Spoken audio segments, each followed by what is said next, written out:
आणि त्या बापाच्या चरणावरती नतमस्तक व्हायचं. तिथं तुम्हाला विठ्ठल भगवंत दिसल्याशिवाय राहणार नाही, लक्षात घ्या. तुमच्या बापामध्ये तुम्हाला विठ्ठल दिसल्याशिवाय राहणार. अरे तो बाप गैवरेल, तुम्हाला म्हणाल अरे बापड्या तू काय केलंस. मिठी मारा त्या बापाला, दर्शन घेतल्यानंतर घट्ट मिठी मारा. त्या बापाच्या अंगावर काटे उभे राहतील, लक्षात घ्या. अरे तो बाप, तुम्ही जर कॉलेजला असाल, इंजिनिअरिंगला असाल ना, डी फार्मसीला असाल, बीएससी ला असाल,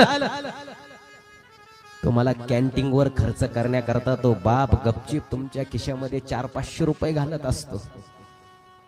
पण कधीतरी आज स्पष्टच बोलतो, कधीतरी बापाची चोरून अंडरपॅन्ट बघा सकाळी वाळायला घातल्यानंतर, आई ना माय 4-5 ठिकाणी फाटलेली असती ग.